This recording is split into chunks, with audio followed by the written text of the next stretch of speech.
बोलो जयकारा। बोल मेरे श्री गुरु महाराज की जय। बोले सांचे दरबार की जय। बोलो श्री नंगली निवासी भगवान की जय। बोलो श्री परमस दयाल जी महाराज की जय। बोलो श्री परम पूज प्यारे माता जी की जय। तो प्रेमियों, दान दिए ना धन घटे, नदी का घटे ना नीर, चिड़ी चोंच भर ले गई, कह गए दास कबीर। तो महापुरुष कृपा करते हैं प्रेमियों। अगर एक समुंदर में से एक चिड़िया एक चोंच भर के पानी ले जाती है तो सागर में कोई फर्क नहीं पड़ता। इसलिए मनुष्य के जीवन में दान की महिमा इतनी ज़्यादा है ना प्रेमियों, कि मनुष्य संसार में आया है, खाली हाथ आया है, खाली हाथ जाएगा।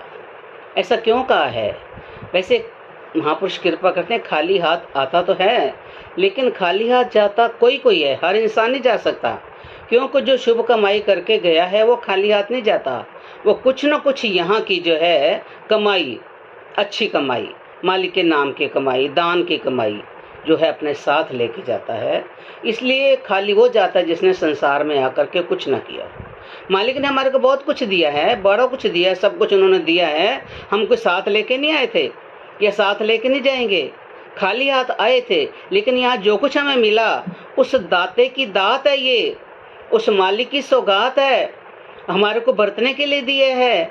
हम उसको अपना बना करके बैठे हैं, उसका संयोग उसको इकट्ठा कर रहे हैं हम। लेकिन महापुरुष कृपा करते नहीं। हम रोज वैसे बड़ी आसानी से कह देते हैं ना, तन मन धन सब कुछ है तेरा। और आगे क्या कहते हैं? अब सब लोग सुन ही रहे हैं ना, सबको पता है ना क्या कहते हैं। तन मन धन सब कुछ है तेरा, पर तेरा तुझको सौंपत क्या लागे मेरा। बड़ी आसानी से कह देते हम, लेकिन नहीं, देने में बड़ा दिल को कुछ होता है कि कहीं मेरी इस धन में कमी ना आ जाए, कहीं जो चीज़ मैं निकालूंगा किसी डिब्बे में से वो डिब्बा खाली ना हो जाए। नहीं, ऐसा नहीं होता। मालिक देते हैं, अगर हम उनके नाम पर कुछ देते हैं तो डबल करके देते हैं। कोई किसी का रखता नहीं है, मालिक तो बिल्कुल नहीं रख सकते, क्योंकि उनकी दात है ये, उनकी दात उन्हीं के नाम पर हम कर रहे हैं। लेकिन सच बात यह है कि तन मन धन सब कुछ है तेरा, पर तेरा तुझको सौंपत दिल धड़के मेरा। इंसान का दिल धड़कता है कि मैं ये कर दूंगा तो शायद कमी आ जाएगी। नहीं, कमी नहीं आती इसमें मालिक भंडार भर देते हैं। तो जैसे एक राजा है प्रेमियों, तो राजा बहुत अच्छा है और उसकी प्रजा बहुत खुश है उसके राज्य में। लेकिन एक दिन उसके बैठे बैठे दिमाग में आया कि मुझे कोई ये बताए कि मरने के बाद इंसान के काम आने वाली चीज़ क्या होती है। अब मंत्रियों से पूछा, वजीरों से पूछा, किसको इसका जवाब नहीं आया। राजा कहने लगा कि मुझे इस बात का जवाब चाहिए कि मरने के बाद इंसान के क्या काम आता है और उसकी क्या हालत होती है। मर जाता है जब आदमी, उस टाइम उसकी क्या हालत होती है। अब मंत्री उनके पास कोई जवाब नहीं था, तो राजा ने कहा कि सारे शहर में ऐलान कर दो कि मुझे इसका जवाब चाहिए।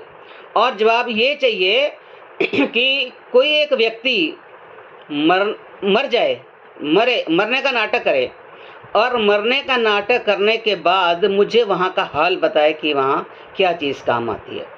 अब पहले देखा जाए तो जीते जी कौन मर सकता है, क्योंकि उसको कब्रिस्तान में दबाया जाएगा, पूरा मरने का नाटक किया जाएगा, कोई आगे आने को तैयार नहीं।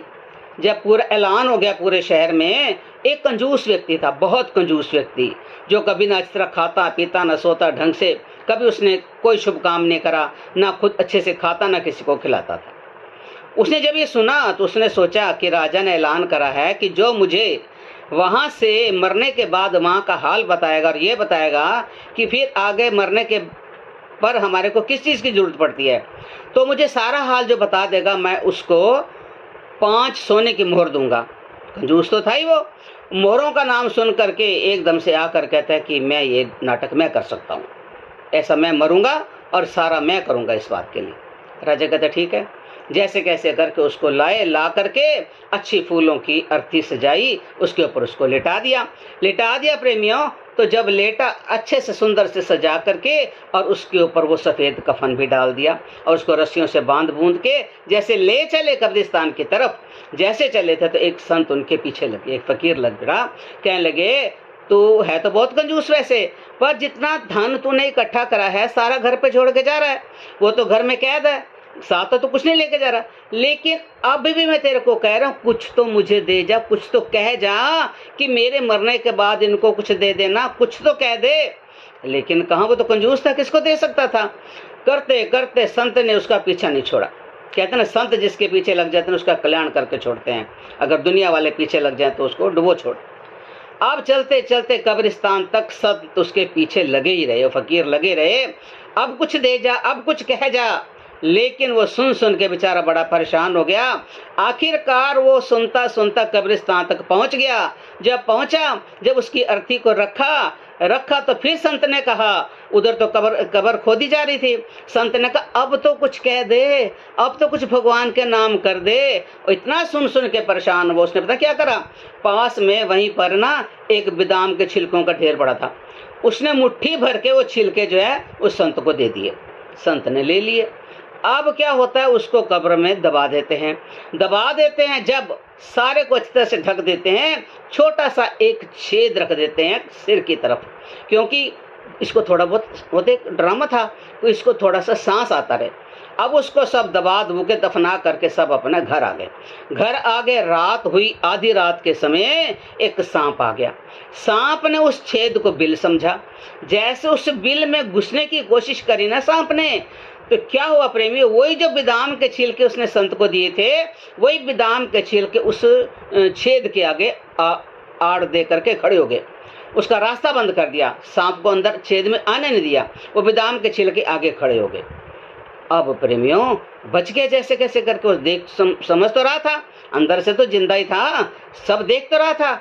अब उसने जब सवेरा हुआ, सब लोग आए, आकर के उसकी कब्र खोदी और उनको कहा कि चलो राजा के पास, देखा ठीक ठाक है, उनको उठाया, ले जा करके कहा चलो राजा के पास। राजा के उसकी बात उसने किसी की बात नहीं सुनी और सीधा उठा और अपने घर चला, भाग गया। नौकरों की बात, वजीरों की बात कुछ नहीं सुनी, पहले सीधा अपने घर को गया। घर में गया तो अपना जितना धन था उसने ना गरीबों में बांट दिया, क्योंकि उसने देख लिया कि क्या मेरे साथ गया है, मेरे काम क्या, एक छिलके मैंने दिए थे, उन छिलकों से बच गया मैं, नहीं तो रात तो मर जाता, मुझे सांप काट देता। वो सारा दान दोन दे के करके जब वो राजा के पास उसको लाया गया तो राजा को उसने ये हाल बताया, महाराज सबसे बड़ी काम आने वाली चीज़ है दान। मरने के बाद भी इंसान के दान जो हम करके जाते हैं अपने हाथों से, वही काम आता है और बाकी चीज़ें सब यहीं रह जाती हैं। इस बात को सुन करके उसने सारी अपनी घटना रात की राजा को सुना दी। मैंने तो केवल छिलके दिए थे, वो भी आड़ में मेरी छेद के ऊपर आकर के खड़े हो गए, मुझे मरने से बचा दिया। अगर हम असलियत में काम करते हैं, असलियत में शुभ काम करते हैं, तो हमारे जीवन तो फिर सार्थक हो जाएगा, क्यों नहीं मालिक के चरणों में लगेगा।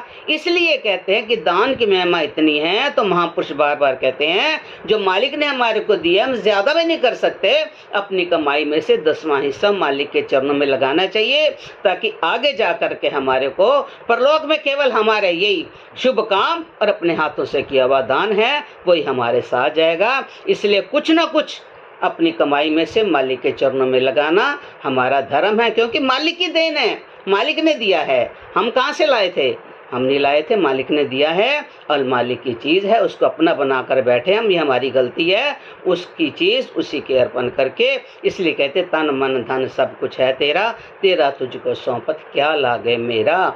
ऐसा सच्चाई है, लेकिन हम लोग कहते हैं कि दिल धड़के मेरा दिल नहीं धड़काना, उसकी चीज़ है, उसकी दात है, उसको अर्पण करते हुए हमारा मन कभी कमज़ोर नहीं होना चाहिए और मालिक के चरणों में हर वक्त हमारा ध्यान बने रहना चाहिए। बोलो जयकारा, बोल मेरे श्री गुरु महाराज की जय।